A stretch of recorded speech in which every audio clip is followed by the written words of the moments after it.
On my millionaire grind. Every day I'm on my millionaire grind.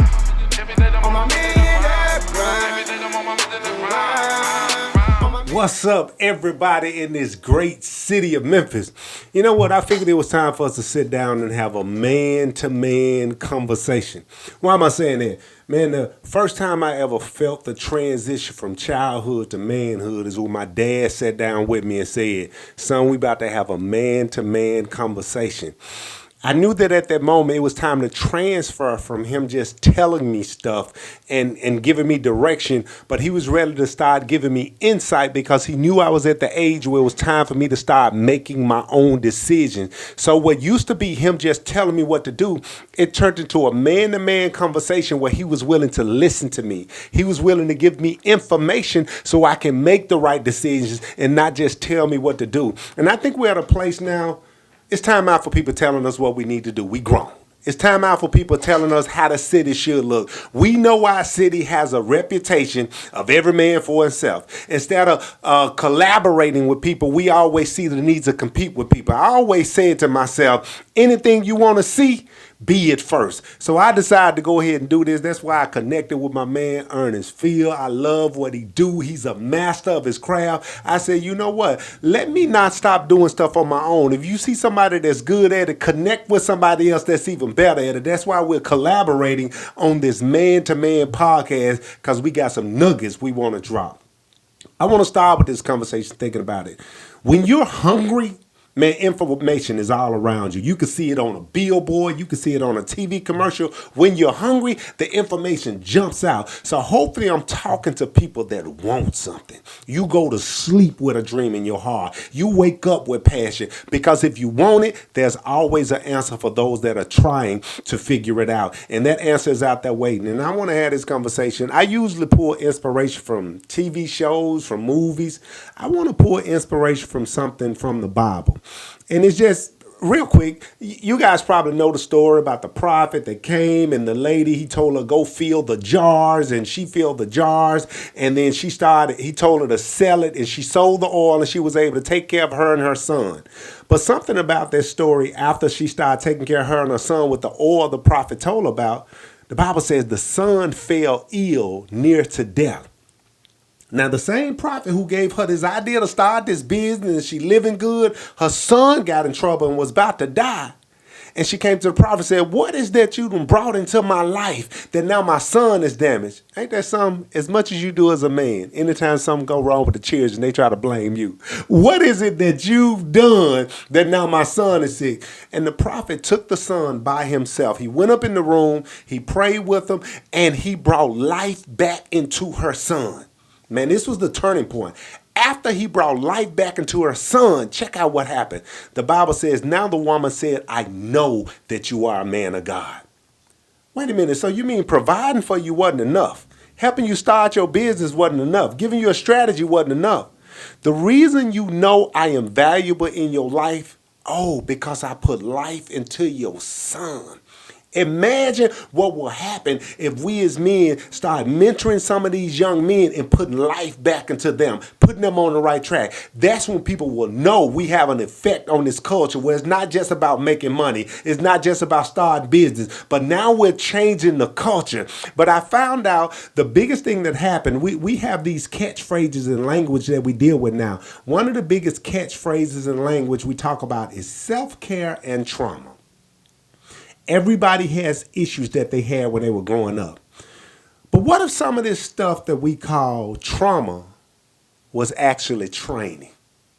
Check this out. Check this out. I'm saying this because I went to the military. And when I went into the military, when I graduated from high school, my brother gave me a bag of rocks, crack cocaine, and he said, now it's time for you to make your living and go take care of yourself. I gave that man that bag of rocks back. I said, nope, my dad had been in jail. All my other family been in jail. I'm not going. I went and joined the military.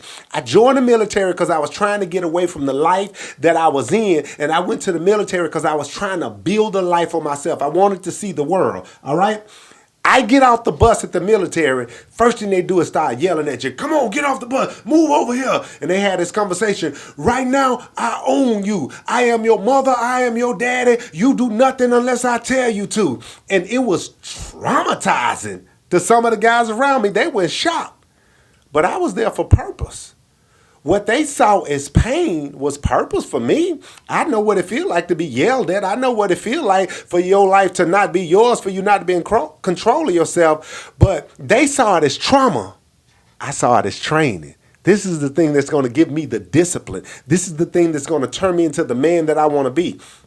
So you go through military, certain people drop out, but the people that actually go through the training, you feel accomplished. You feel like you can accomplish something. You feel like you're ready for war. But the people who dropped out saw that as a traumatic experience.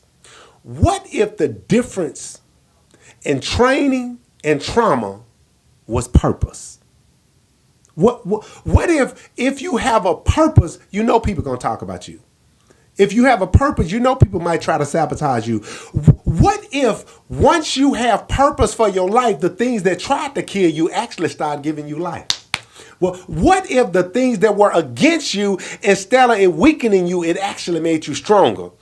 I'm going to say this because imagine you walking down the street, right? You walking down the street and you pass these bushes and somebody jump out of the bush and tackle you. You're going to be like, man, what in the world is going on? What is happening? Why is this happening to me? Who is this? You might even want to strike back and do something to get yourself in more trouble. But what if the same thing happened? You're on a football field and somebody tackle you. You just going to shake it off and go to the huddle. Because you know you got hit for a reason. What make you think you could get on the field of life and not get hit? What make you could think you could get out here and try to start a business and somebody not steal your idea? What make you think you could get out on this field and somebody not try to lie on you because they want what you got? You got to look at yourself. When you have purpose, I expect to take a hit. And so that's what training is for in the NFL. I'm on there. When you first get on the field in the NFL, they put you in this thing called suicide drill. They want you to get hit. So when you get out on that field, you used to get hit. You're not shocked. You're not lying on the ground crying, oh, why are they doing this to me? Brother, I'm trying to get you prepared to take a hit so you can learn what it feels to have victory and not make yourself a victim. If you have purpose, you got to expect to take a hit. But here's the thing. When you have purpose, that it don't become pain. It becomes a part of the game. Yeah, when I have the ball and I'm running through the hole, somebody is supposed to try to take it from me. Somebody is supposed to tackle me. But guess what happened? When I get hit this time, I don't see myself as a victim. What do? I go back to my huddle. Yep. When I know I got a purpose, I got to have a huddle of people that understand what I'm going through. Oh, man, somebody tried to take your idea. Man, that happened to me. Oh, man, somebody tried to rob your store. Man, that happened to me. And so now you got a huddle of people that's not going to let you become a victim. Shake that hit off, man. Let's get back out here. Matter of fact, I tell you what, that same dude that hit you, we finna run the same play. Let him through. I'm going to hit him back for you. So now you got people that not only help you take the hit, but teach you how to hit back. You know what we gonna do? We gonna write a new business plan. We gonna make this fail safe. You gonna get insurance for your stuff. So if they rob you this time, you gonna get more money from the insurance than they took in the robbery. So now you got a group of people who have been hit before and don't make you feel like a victim because you got hit. See, that's the problem with some of y'all. Y'all hang with people who complain more than they try to conquer. They love getting together and trauma bonding. That girl did that to you. She did it to me too. Somebody did that to you. They did it to me too. Somebody talk about you. Yeah, they talked about me. Man, you're supposed to get hit on the field. When you have purpose, your pain turns into a way for you to get to your promise. And you got to stop looking at it as I can be on this field of life and not get hit. But if I have the huddle around me, whatever pain that I have makes me develop another plan. No, we gonna run another play because this is a part of the process and we're gonna get to where we're trying to go. And so if you have people around you that know how to take a hit, they can make you stop crying every time you get hit. And you start to look at life differently. Did you know that one of the reasons that a lot of guys end up connecting with, I'm going to say gangs, that connect to people that run in cartels and clubs and groups because they make them feel accepted? They make them feel accepted. They don't turn them into victims. They make them feel like they're a part of something bigger than themselves. And if there is a plan that you can be a part of, we can connect. Did you know that bonds are built in battle? Yeah, we become closer when we fight battles together. Have you ever noticed football teams? Y'all could have won a championship together and you can go 15, 20 years without seeing each other. But when you get back together, the bond is just as tight because we were on the battlefield together. If we compete with each other, we'll never bond with each other. We got to learn how to fight some of the same fights together. If your son is in trouble, I want to be in there with you. If your daughter needs help, I want to be in there with you because our bonds are built in the middle of battle.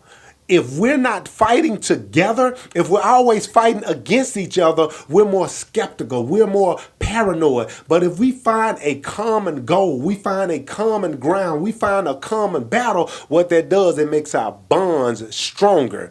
And I don't care what you're a part of, if it's a business, if it's a church, if it's a family, you got to have a purpose first. It is hard to build meaningful bonds if there's no purpose for us being together. What are we doing?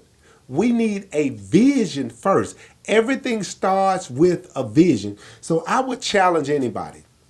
The difference between trauma and training is there's purpose for it.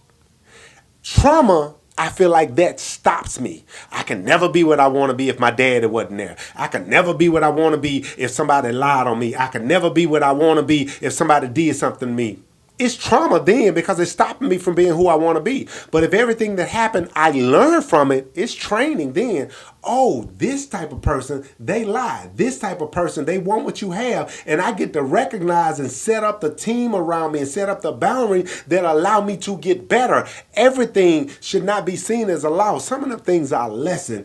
And if it turns into something we can use, it trains us to be a better person and not let it be trauma that we remember the rest of our life and end up stuck. So I would challenge you. I know that there's some legitimate things that happen that may have disappointed you, but I encourage you, instead of letting it rest in your mind as trauma, turn it into training. How can it make you better? How can it become a lesson that you start teaching to some of these young men? And when you become vulnerable with your stuff, they can bond with you because they know you can identify with them. So that's my encouragement for you today. A man-to-man conversation. Let's stop calling all of this stuff trauma. And let's see how to turn it into training so we won't be bitter. We actually start becoming better. Yep, that's our man-to-man conversation today, guys.